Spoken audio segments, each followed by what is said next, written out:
தேர்தல்களை ஜனநாயகத்தின் திருவிழான்னு சொல்லுவாங்க. மக்களாட்சி நாட்டில் மக்களுக்கு இருக்கக்கூடிய ஒரே வாய்ப்பு, ஆயுதம் எல்லாமே இந்த தேர்தல்கள் தான். ஆனாலும் சில நேரங்களில் இந்த தேர்தல் ஜனநாயகம் குறித்து மக்களுக்கு நிறைய கேள்விகளும் சந்தேகங்களும் எழத்தான் செய்யுது. அதுலேயும் குறிப்பாக இடைத்தேர்தல்களை பொறுத்த வரைக்கும் ஆளுங்கட்சியுடைய அதிகார பலமோ இல்லை ஏதோ ஒரு கட்சியுடைய பணபலமோ தான் அந்த தேர்தல் முடிவுகளை தீர்மானிக்குங்கிறத மறுக்கவும் முடியாது. பொதுவாக மக்களால் தேர்ந்தெடுக்கப்பட்ட சட்டமன்ற பாராளுமன்ற உறுப்பினர்கள் மரணம் அடைஞ்சாலோ தகுதி நீக்கம் செய்யப்பட்டாலோ கட்சி தாவினாலோ இடைத்தேர்தல்கள் நடைபெறும். அந்த வகையில் தான் தற்போது விக்கிரவாண்டி சட்டமன்ற தொகுதியினுடைய உறுப்பினராக இருந்த புகழேந்தி அவர்கள் மரணம் அடைந்ததை அடுத்து வருகிற ஜூலை மாதம் 10ஆம் தேதி விக்கிரவாண்டி சட்டமன்ற தொகுதிக்கான இடைத்தேர்தல் நடைபெற இருக்கு. ஆளும் திமுக சார்பா அன்னியூர் சிவா வேட்பாளராக போட்டியிடுறாரு. பாட்டாளி மக்கள் கட்சி சார்பா சி அன்புமணி அவர்களும், நாம் தமிழர் கட்சியின் சார்பா மருத்துவர் அபிநயா அவர்களும் வேட்பாளராக போட்டியிட போறாங்க.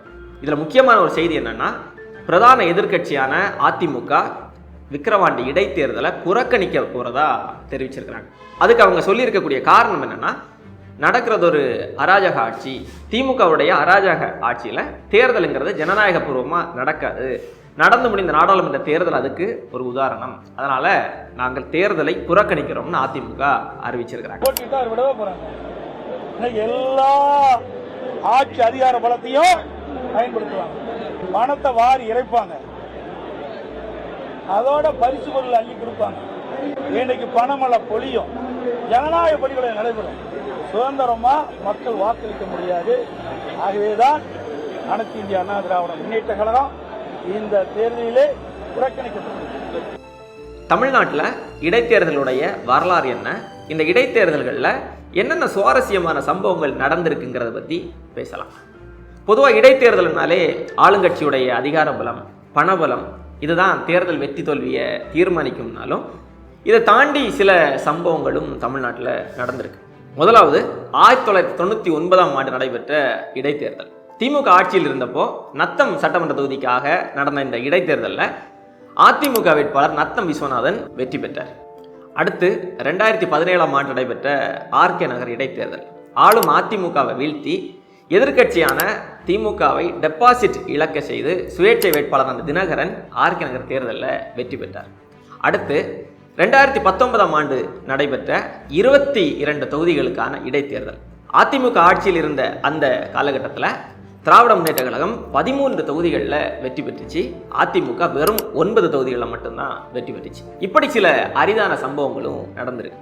1980க்கு அப்புறமா 45க்கும் மேற்பட்ட இடைத்தேர்தல்கள் நடந்திருந்தாலும் வெறும் 9 முறை மட்டும்தான் ஆளுங்கட்சி அல்லாத ஒரு கட்சி இடைத்தேர்தலில் ஜெயிச்சிருக்கு.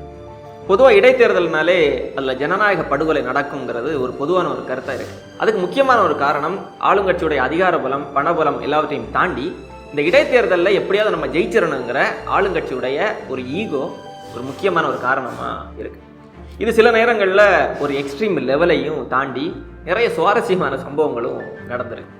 அதுக்கு சில உதாரணங்களையும் சொல்லலாம். முதலாவது திருமங்கலம் இடைத்தேர்தல்.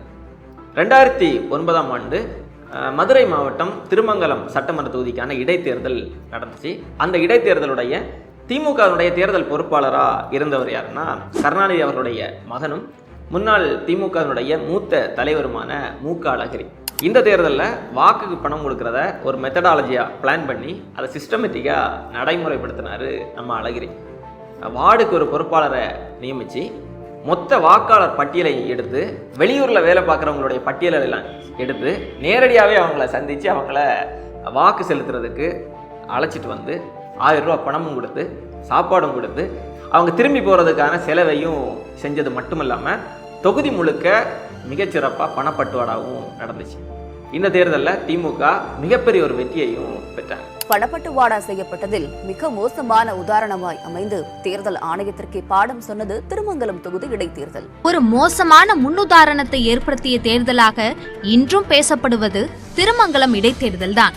இந்த தேர்தலுக்கு அப்புறம் வாக்குக்கு பணம் கொடுக்கறதுக்கான ஒரு ஃபார்முலாவாகவே திருமங்கலம் இடைத்தேர்தல் மாறிடுச்சு.